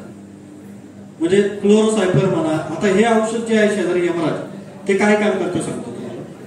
यमराज जे आहे ते थ्रिप्सच्या सगळ्या अवस्थांवर काम करतं स्प्रेमध्ये. कुठल्या इथल्या अंड्यांवर काम करत नाही बाकीची औषधं, थ्रिप्सची अंडी मारत नाही. प्रोफेनोफॉस थोड्या प्रमाणात सोडलं तर, पण आता पण काय झालंय, प्रोफेनोफॉसला रेजिस्टन्स आला. प्रोफेनोफॉस तुम्ही द्या त्याला रेजिस्टन्स आलाय, त्याच्यामुळे काय झालं, ह्याची जोड तुम्हाला लावायला लागते. कारण का हा काय करतोय, हा तपकिरी थ्रिप्स घालवतोय. सरपंच काय आपलं प्रोफेनोफॉस आणि सायपरमेथ्रिन हे एकत्र आहे. थोडक्यात सांगायचं झालं तर प्रोफेक्सुकर तर सरपंच आहे, त्याचं पण कॉस्टिंग कमी आहे, पण भारतात आपण स्वतःच बनवतो. तर तपकिरी थ्रिप्स जातो आणि काळ्या थ्रिप्सला यमराज मारतो. यमराज बऱ्याचशा लोकांनी गेल्या वर्षी कांद्यावर वापरले, सुंदर रिझल्ट आहे त्यांना. हे आंतरप्रवाही एक अंडेनाशक, आणि हा काय करतो, हा स्पर्शजन्य आहे यमराज. मग आता हिथली मंडळी कशी घालवायची, यमराजचं प्रमाण घ्यायचं 2 ml आणि ह्याचं प्रमाण घ्यायचं 2 ml. ते मी पुढे सांगतो ही मंडळी कशी घालायची.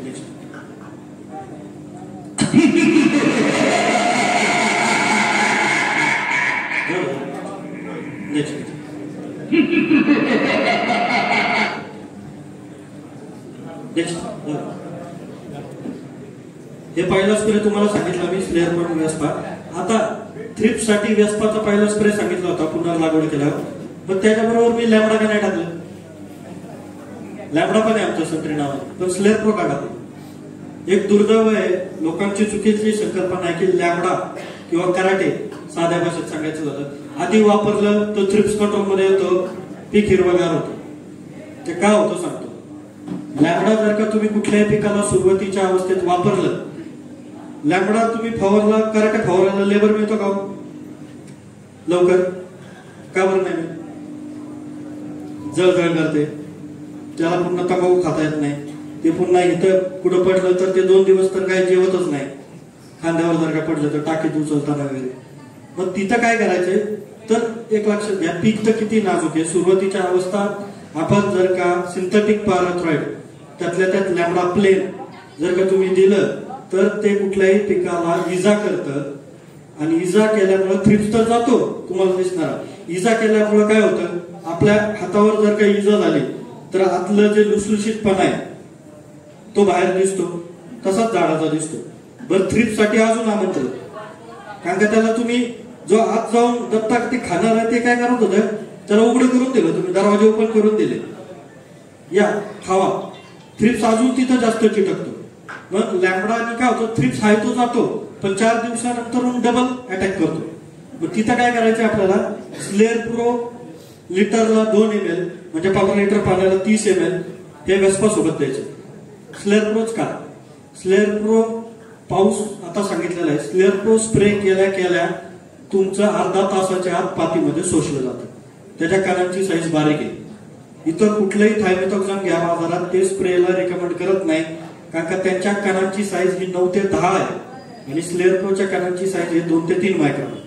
एक सिंपल तुम्ही घरी जाऊन पण चेक करू शकता, बाजारात खूप सारे थायमेथॉक्झाम येतात 30% वाले. तर स्लेअर प्रो मध्ये काय केलेलं आहे, आम्ही ही टेक्नॉलॉजी पेटंट केलेली आहे, ज्यावर GPRS म्हणून दिलेली, ही GPRS टेक्नॉलॉजी पेटंट केलेली आहे. पेटंट म्हणजे काय, त्याची कणांची साईज आम्ही बारीक केलेली. बारीक केल्यामुळे ते अर्धा तासाच्या झाडात जाते, अर्ध्या तासानंतर पाऊस पडू द्या काय अडचण नाही. मग एकदा पातीमध्ये तुमचं स्लेअर प्रो गेलं, थ्रिप्स जरी नंतर खायला आला तरी तुम्हाला तो काही इजा करत नाही. मग नंतर तुमची पात एकदा थोडीशी रफ झाली, निबाद झाली की मग तुम्ही सिंथेटिक पॅराथ्रॉइड मारा. मग सिंथेटिक पॅराथ्रॉइडमध्ये सरपंच आहे, जे प्रोफेनोसायपर तुम्हाला सांगितलं, सायक्लॉन जे आहे ते जुनं पॅकिंग होतं तिथं, हे नवीन आहे. हे क्लोरोसायपर आहे, हे पण जीएसपीने स्वतः बनवलेलं आहे, क्लोरो प्लस सायपरमेथ्रिन. त्याचाही तुम्ही वापर करू शकता. आणि ही सगळी औषधं तुम्हाला आमचे जेवढे बुरशीनाशक सांगितले याच्याबरोबर मिक्स होतात. याच्यात काही वेगळं घ्यायची काही गरज नाही. स्लेअर प्रो कसं काय करत नेक्स्ट हा मेन जे सांगत होतो थ्रिप्सच्या खालच्या अवस्था. नेक्स्ट आता ही जी खालची मंडळी आहे, Y slayer pro drenching control thrips. तुम्ही म्हणाल हे काय सांगतो, थ्रिप्स ड्रेंचिंग मधनं कंट्रोल होतो. स्लेअर प्रोचं ड्रेंचिंग जिथं जिथं केलंय ना तिथं थ्रिप्स कंट्रोल होते. कारण का ही खालची मंडळी जी आहे ही तुमची स्लेअर प्रोच्या ड्रेंचिंग मुळे जाते. म्हणजे ना बजेगी बस ना काय ते राहिली बस ना बजेगी बस होईल. म्हणजे हीच मंडळी नाही राहिली तर इथनं हे तयार नाही होत, हे अंडा नाही घालत, हे नाही होत, म्हणजे खाणारी मंडळीच तयार नाही. बरं आता स्लेअर प्रो फक्त थ्रिप्स साठी ड्रेंचिंग नाही करणार तुम्ही. स्लेअर प्रो खालनं जर का एकरी 250 ते 500 ml ड्रेंचिंग केलं तर तुमची हुमणी पण जाणार आहे, वाळवी पण जाणार आहे, वरती येणारा थ्रिप्स पण जाणार आहे. माझ्याकडे असे काही शेतकरी आहेत की जे वरची फवारणी एक एक घेत नाही पण स्लेअर प्रो खालनं सोडतात. सुरुवातीला 500 ml, नंतर पुन्हा 500 ml. खूप सुंदर रिझल्ट येतात. आणि महत्वाची गोष्ट आहे स्लेअर प्रो मध्ये सिलिकॉनचं बॉन्डिंग आहे, सल्फरचं पण बॉन्डिंग आहे. त्याच्यामुळे तुम्हाला त्याचा अपटेक लगेच होतो, दीर्घकाळ नियंत्रण मिळतं. नेक्स्ट हे स्लेअर प्रोचं. आता हे बघा आपण ह्या महिन्यात आहे सप्टेंबर ऑक्टोबर. आता काय झालंय, एक जीवनचक्र इथं संपलं उमणीचं, आता दुसरं चालू झालं. थोडं लांबणं क्लिअर नसेल दिसत पण इथं चालू झालं. म्हणजे उमणी गेलेली नाहीये, एक लक्षात घ्या. उमणी अटॅक करणार आहे त्यावेळेस तुम्हाला स्लेअर प्रो, तुम्हाला जर का उमणी नसेल तर प्रिव्हेंटिव्ह मध्ये फक्त स्लेअर प्रोचं ड्रेंचिंग करा. आणि उमणी असेल तर तुम्ही क्लोरोसायपर बरोबर त्याचं ड्रेंचिंग करा. मग आमचं सायक्लोन वापरा किंवा हमला वापरा, काही अडचण नाही, दोन्ही चांगलं आहे. तर त्याच्याबरोबर तुम्हाला हे ड्रेंचिंग करायचं. आता तुम्ही म्हणाल सायक्लोन का, आपलं एक शेतकऱ्यांचं जोपर्यंत मरत नाही ना उमणी तोपर्यंत समाधान मिळत. आता स्लेअर प्रो काम काय करत आहे, एकदा मुळामध्ये बिंगलं, तुमची शेतातली कुठलीही उमणी तिथं येऊन मुळं खायला जाऊ द्या, ते तिथं त्याला लाखवा मारते आणि तिथं मरते. पण तोपर्यंत आपल्याला दम नसतो, आपल्याला मेलेली दिसली पाहिजे. म्हणून त्याच्यामध्ये सायक्लोन घालायचं, क्लोरोसायपर. मग ते मेलेली बी दिसते आणि नंतर स्लेअर प्रो मुळे येत पण नाही. नुसतं सायक्लोन घातलं तर काय होईल, फक्त आहे ती बॉम्ब सारखं तेवढेच लोक मरतील. या कोपऱ्यात बॉम्ब टाकला तेवढीच लोक मरतील, पण इकडची मंडळी नाही मला. तिथं काय करायचं, स्लेअर प्रो जर का दिलं, सायक्लोन जर का दिलं, ते हाय ते वर दिसतात ती बी मरतील आणि नंतर येणार आहे ती पण मरतील. नेक्स्ट आता हे शेवटचं कीटकनाशक आहे फेनपायरॉक्सिमेट. लाल कोळी ज्यावेळेस तुमचा डिसेंबर जानेवारी एंड होत राहतो त्यावेळेस फेब्रुवारीची हीट होती, त्यावेळेस कांद्याला तुमचा लाल कोळीचा प्रादुर्भाव दिसतो. त्यावेळेस तुम्हाला हे औषध आहे कॉन्टॅक्टमध्ये फेनपायरॉक्सिमेट अमेझॉन नावाने आहे जीएसपीचं. याचा पण 1.5 ml प्रति लिटरच्या हिशोबाने तुम्हाला स्प्रे घेता येईल कांद्यावर. फक्त एक लाल कोळीचं एक शास्त्र आहे की लाल कोळीचं ज्यावेळेस नियंत्रण करायचंय त्यावेळेस पिकाचं टेम्परेचर कमी पाहिजे. आता बरेचसे हा शेतकऱ्यांनीच केलेला प्रयोग आहे. 5-6 वर्ष आधी मला एक चांगला शेतकरी भेटला सुज्ञ, त्यांनी मला सांगितलं साहेब लाल कोळी कसं कंट्रोल करायचं तुम्हाला सांगतो. त्यांनी सांगितलं, तो म्हटला मी आधी फक्त पाण्याचा स्प्रे घेतो, साध्या पाण्याचा स्प्रे घेतो, पिकाचं टेम्परेचर डाऊन करतो आणि एक साधा स्प्रे घेतो. तो ओमाइट घेत होता त्यावेळेस दारुकाचं.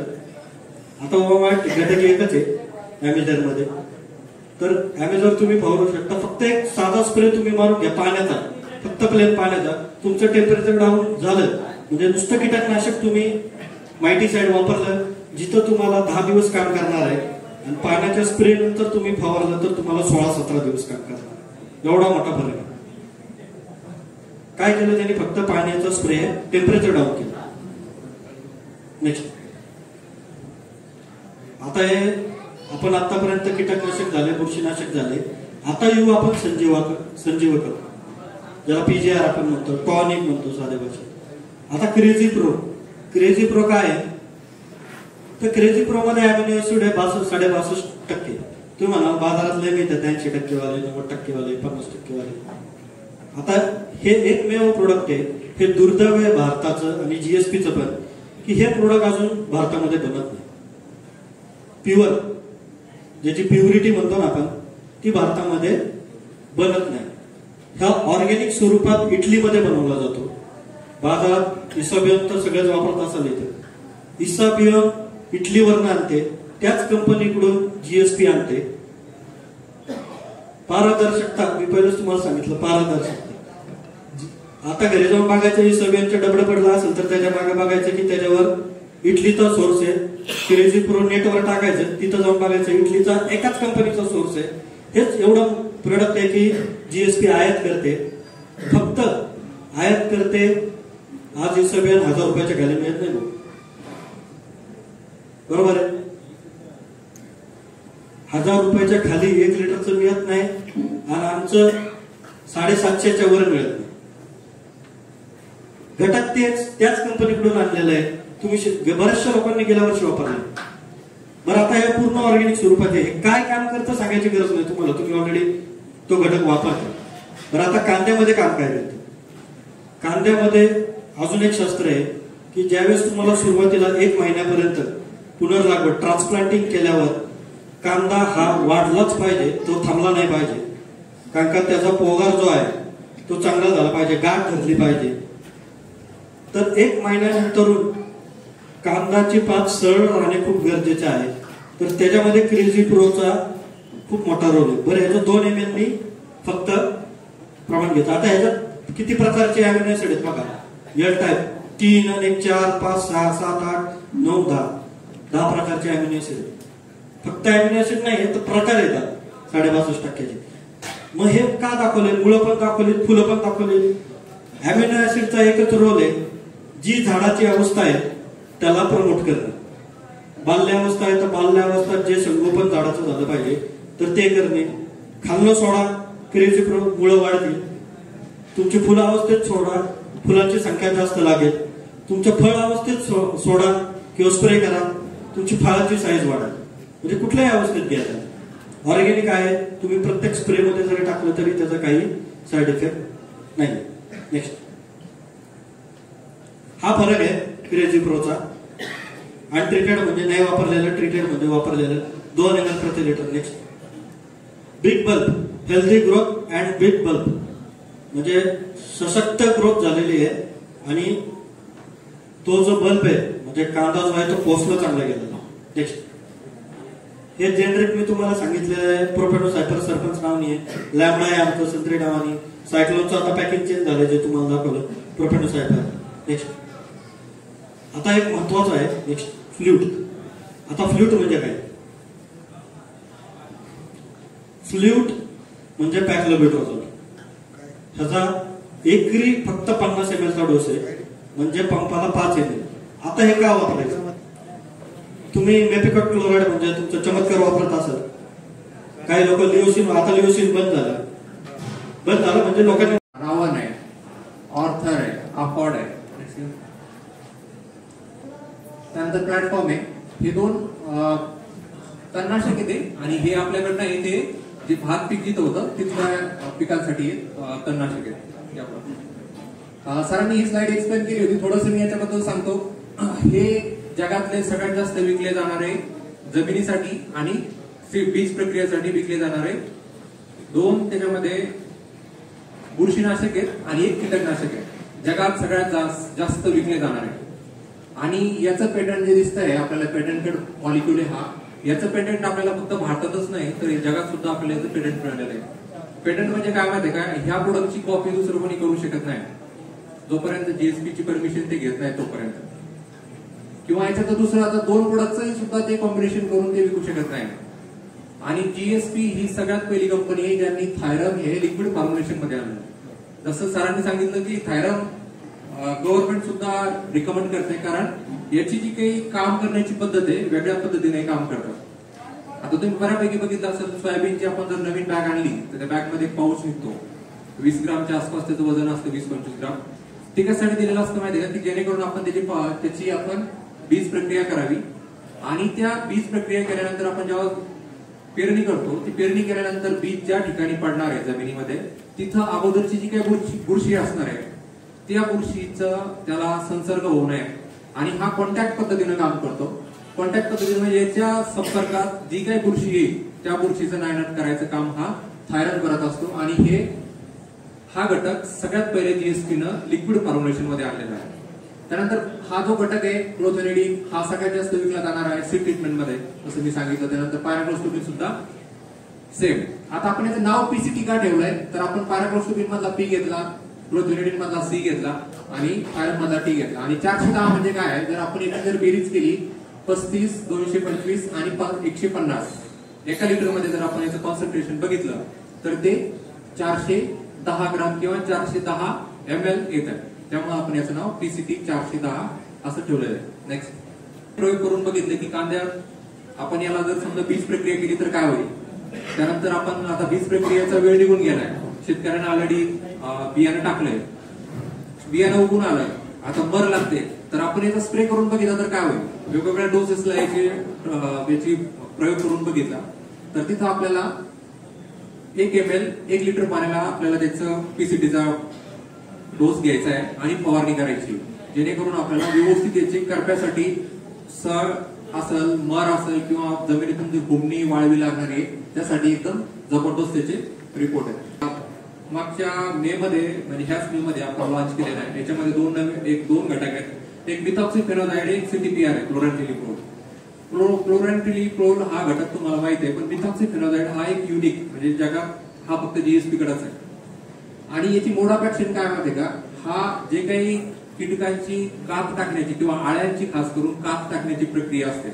कात टाकण्याचं सोप्या भाषेत सांगतो, आपण आपल्याकडे जे साप दिसतात, नाग असेल, धामण असेल, कुठलाही साप असू द्या, त्याची कात पडलेली असते, त्याला काही लोक कातीन सुद्धा म्हणतात. तसं आळ्या सुद्धा त्यांच्या आयुष्यात 4 वेळेस कात टाकतात, म्हणजे 4 ते 5 वेळेस त्यात मोल्टिंग होत असते, त्याला मोल्टिंग म्हणतात. तर ती जी प्रक्रिया आहे कात टाकण्याची, ती प्रक्रिया व्यवस्थित होऊन देण्याचं काम हे मिथॉक्सीफेनोझाइडचं आहे.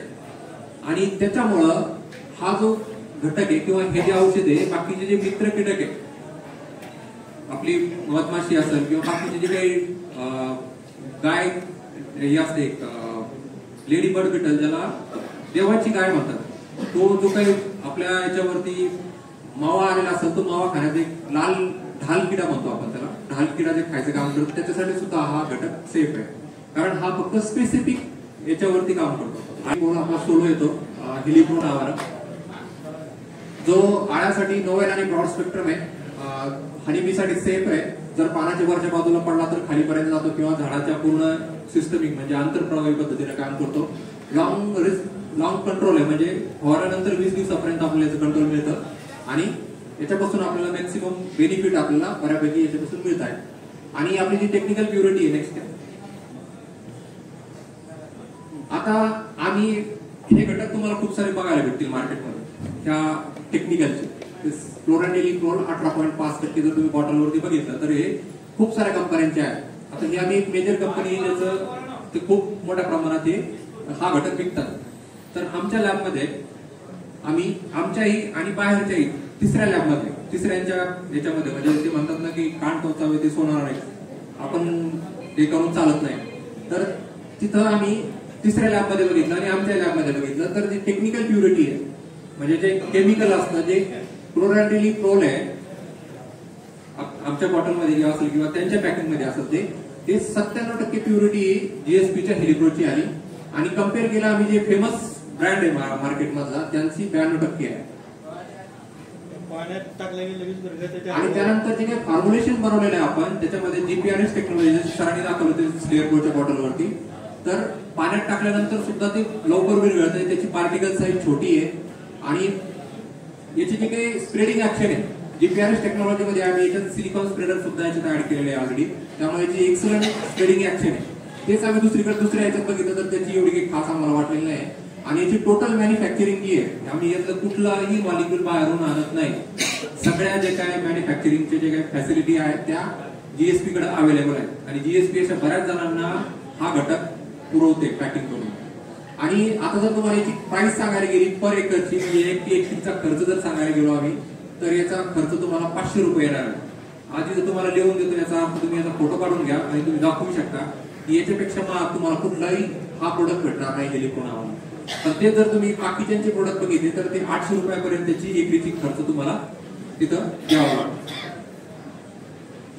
त्यानंतर आणखी एक आळीनाशकच प्रोडक्ट आहे हेली पॉवर. याच्यामध्ये CTPR आणि लॅम्पा चालू केले.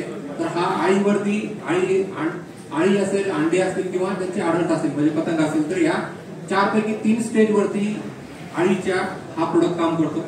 तुम्हाला याची बॉटल दाखवतो.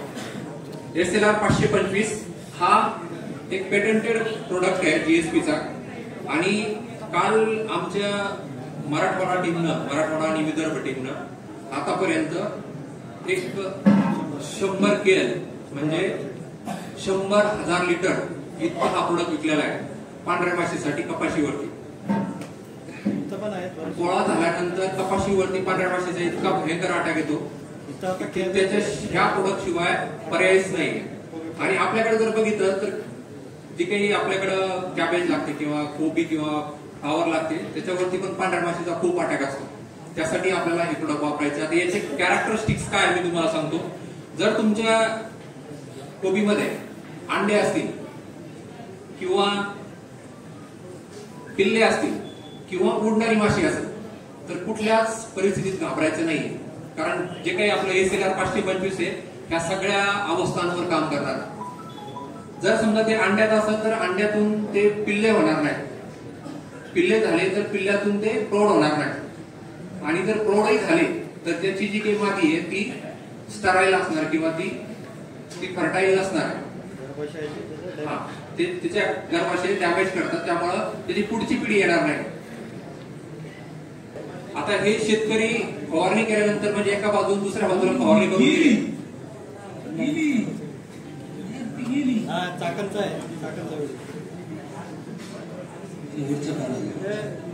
DBM वर लगेच डायमंड बॅक वरती ते रिझल्ट दाखवता. शेतकऱ्यांनी हा व्हिडिओ करून पाठवला होता.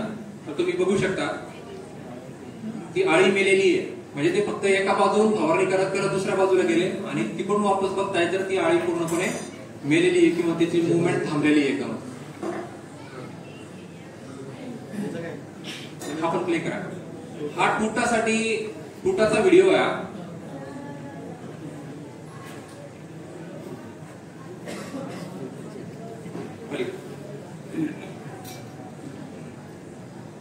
हा व्हिडिओ नाशिकचा आहे ज्याच्यात शेतकऱ्यांना ब्लोअरनं स्प्रे केलं होतं टोमॅटोमध्ये आणि तुटाचा खूप जास्त प्रादुर्भाव होता. जे काही तुटाची प्रौढ आहे तिथे तुम्ही बघू शकता.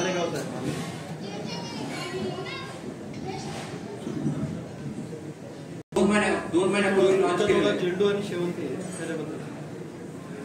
झेंडूवरती जर येत असेल भुरी येत असेल पावडरी मिळू तर पावडरी मिळूसाठी आपण याला वापरू शकतो. आंथ्रॅक्नोज आणि पावडरी मिळूसाठी याला आपण वापरू शकतो. झेंडूवरती डोस याचा आपल्याला 150 मिलीच घ्यायचा आहे. त्यानंतर टोमॅटोवरती आपल्याला याचा डोस 150 मिलीच घ्यायचा आहे. टोमॅटो आणि कांद्यावरती फक्त मिरची आणि द्राक्ष जर असतील कोणाकडं तर त्याला 200 मिलीचा डोस घ्यायचा आहे एका सेट. नेक्स्ट स्लेअर प्रो इतका फेमस काय आहे थोडस रेस करा ना.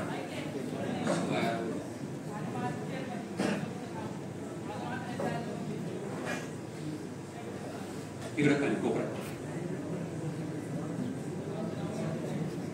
आता तुम्ही जर 3 बॉटल बघताय याच्यात वेगवेगळे 3 प्रकारचे वेगवेगळे औषध आहेत. म्हणजे औषध म्हणण्यापेक्षा थायरोइडॉक्सिन 30% वेगवेगळ्या कंपनीचं आहे. आता हे जे दिसतंय डार्क कलर एकदम हे स्लेअर प्रो आहे. हे दुसऱ्या एका कंपनीचं आहे आणि हे तिसऱ्या एका कंपनीचं आहे. तर या कलरवरून तुम्ही हे करू शकता. इथं पण बघू शकता हे स्लेअर प्रो आहे आणि याच्यात ओतलेलं आणि हे दुसऱ्या कंपनीचं आहे. आता इथेही बघू शकता. तर याची जी काही क्वालिटी आहे किंवा विरघळण्याची याची जी काही GPRS टेक्नॉलॉजी असल्यामुळे एक युनिक याची ऍक्शन आहे ती याला एक मार्केटमध्ये वेगळाच ब्रँड बनवते. आतापर्यंत नाशिकमध्ये आम्ही जवळपास 10,000 लिटर 70,000 लिटर आतापर्यंत झालंय आणि शेवटपर्यंत द्राक्षाचं सीझन संपेपर्यंत ते जवळपास 100,000 लिटर होईल. इतका द्राक्षामध्ये याचा कप आहे. फक्त ह्या GPRS टेक्नॉलॉजी असल्यामुळं त्याची जी काही विरघळण्याची किंवा झाडामध्ये काम करण्याची. आता द्राक्षामध्ये जर मिलीबग असेल म्हणजे आम्ही प्रयोग करून बघितला होता खूप मिलीबग होता. आज त्याला ड्रेंचिंग केली याची फक्त वापर याचा 2 मिली झाडाला याचं वेलीला द्राक्षाच्या वेलीला गेलं पाहिजे या हिशोबाने करायचं. तर आज त्याला ड्रेंचिंग केल्यानंतर तिसऱ्या दिवशी तो मिलीबग लाल झालेला दिसला आणि 5व्या दिवशी तो गळून पडला. जसा हा कलर दिसतोय तसा तो मिलीबगचा कलर झाला. म्हणजे इतक्या फास्ट पद्धतीने हे झाडात शोषलं जातं. कारण याची जी काही पार्टिकल साईज आहे सरांनी सांगितली 2 ते 4 मायक्रॉन आहे आणि ते त्या कमी साईज असल्यामुळे लवकर झाडामध्ये शोषलं जातं आणि जिथं त्याला काम करायचंय तिथं ती कार्यपद्धती त्याची सुरू होते. धन्यवाद सगळ्यांचे.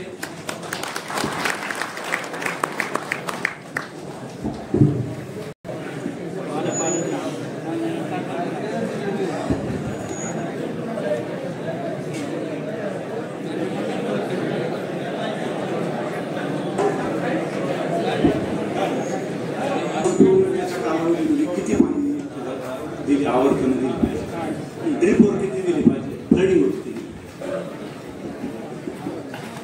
चांगला प्रश्न विचारला. कांद्याचं पीक तुम्ही ड्रिपवर घेताय, काय लोक स्प्रिंकलरवर पण मी बघितले. गेल्या वर्षी स्प्रिंकलर पण दिलेलं आहे. महत्वाची गोष्ट आपण जे पाणी देतोय ते पिकाला देतोय, जमिनीला देत नाही. एक पहिलं डोक्यात ठेवायचं, जसं यांनी सांगितलं तसं कुठल्याही जमिनीचा वापसा आला की आपल्याला त्याला ताण लागले समजायचं. पहिली गोष्ट जमीन तयार करायच्या वेळेस तुम्ही सोईंग करायच्या वेळेस तुम्ही तर देताच पाहिजे, ते एक पहिलं नियोजन केलं पाहिजे. नंतर आता समजा उष्णता खूप जास्त होते तर उष्णतेत वापसा कंडिशन लवकर येते. आता वापसा कंडिशनला नवीन तुमच्या वापसाचे मीटर पण आलेले वापसा चेक करायला आणि खूप कमी खर्चात येत ते मीटर. तो जर का मीटर तुम्ही आणलं तर त्याच्यात ॲक्युरेट तुम्हाला मोजायला येतं आणि त्याच्यात ते डायरेक्ट सांगतं ते मीटर कुठं लावायचं. तो मीटर तुमची कुठल्याही पिकाचं कांदाच नाही, कुठल्याही पिकाचे मुळं आहेत त्याच्या मुळाच्या 2-3 बोटं ते 4 बोटं खाली तिथे तुम्ही त्याचा मीटर नेला की तिथे ऑटोमॅटिक रिडिंग दाखवतं की तुमचा वापसा आला का नाही. ज्यावेळेस वापसा आला तिथं तुम्हाला पाणी देणं गरजेचं आहे. आणि खूप चांगले शेतकरी मी बघितले की त्याच्यामुळे त्यांचा पाण्याचा खर्च जो आहे किंवा लाईटीचा खर्च किंवा रात्रभर जागायचा जो खर्च ताण आहे हा 30-40% कमी झाला आहे. आणि जर आपल्याकडे आता मीटर नसतील तर आपण काय करायचं, मुळाच्या भोवतीची माती घ्यायची, त्या मातीचा गोळा करायचा, तो गोळा वर टाकायचा. जर का तो हवेत फुटला तर समजायचं पिकाला पाण्याची गरज आहे. जर का तो हवेत फुटला नाही, खाली जमिनीवर पडल्यावर फुटला तर अजून वापसा आलेला नाही. सगळ्यात मोठी जबाबदारी माझ्याकडे आली आज. खरं सांगायची गोष्ट म्हणजे एक शॉर्ट नोटीस वरती आपण सर्वजण एवढ्या मोठ्या संख्येने उपस्थित राहिलात. गेल्या 5 वर्षापूर्वी बळीराजाचं जे रोपटं लावलं होतं ते आज तुम्ही उपस्थित रूपाने ज्या पद्धतीने आज उपस्थित राहिलात आणि दाखवून दिलं का आम्ही तुमच्या सोबत आहोत, त्याबद्दल सर्वांचे मनस्वी आभार व्यक्त करतो. इथून पुढल्या काळामध्ये जे जे काही प्रोग्राम होतील शेतकऱ्यांच्या हितासाठी ज्या ज्या गोष्टी आम्हाला करता येतील त्या सर्व गोष्टी आम्ही करत राहू आणि येणाऱ्या काळामध्ये आपण अशाच मोठ्या संख्येने आमच्या सोबत राहाल ही इच्छा व्यक्त करतो आणि थांबतो. सर्व शेतकऱ्यांना एवढीच विनंती करतो की इंडियन एमएनसी कंपनी आहे. आज आपण एमएनसी कंपन्यांच्या नावाने प्रॉडक्ट मागून घेतो. ज्यावेळेस आपण या कंपन्यांचे सुद्धा प्रॉडक्ट आपण जर यूज केले आणि रिझल्ट जर आपल्याला त्या कंपॅरेटिव्ह जर चांगले वाटले तर आपण यूज करायला काही हरकत नाही. कोरोना काळामध्ये आपण पाहिलं असेल एमएनसी कंपन्यांमधले आपल्याला कुणीही साथीला आले नाही, इंडियन लोकच आपल्या मदतीला आले. त्यामुळे येणाऱ्या काळामध्ये जर आपला पैसा हा आपल्या देशामध्ये जर राहिला तर ही आपल्यासाठी मोठी देणगी ठरेल व यासारख्या ज्या कंपन्या आहेत यांना आपल्याला प्रोत्साहित कसं करता येईल यासाठी आपण जर प्रयत्न केले निश्चित तुम्ही गुणवत्तेशी कॉम्प्रोमाइज केलं नाही पाहिजे. या मताशी मी तुमच्या सहमत आहे. येणाऱ्या काळामध्ये गुणवत्तेला छेडछाड न करता अशा काही ज्या कंपन्या आहेत त्या आपल्या पद्धतीने आपण कशा शेतीमध्ये यूज करून त्यांना कसं प्रोत्साहित करता येईल व आपलं अधिकाधिक उत्पादन कसं वाढवता येईल यासाठी आपण निश्चित प्रयत्न करूयात. या येणाऱ्या काळामध्ये तुमची साथ अशीच राहील इच्छा व्यक्त करतो. कार्यक्रम संपला अशी इच्छा व्यक्त करतो. सगळ्यांनी स्नेहभोजनाचा आस्वाद घ्यावा व आमच्या एका सिंगल मेसेज वरती आपण इथपर्यंत आलात. सुखरूपपणे शेवटपर्यंत तुम्ही व्यवस्थित जाल इच्छा व्यक्त करतो आणि थांबतो. कार्यक्रम संपला असं जाहीर करतो आणि येणाऱ्या काळामध्ये आपण असेच आम्हाला साथ द्याल ही इच्छा व्यक्त करतो. धन्यवाद. धन्यवाद सिद्धू साहेब.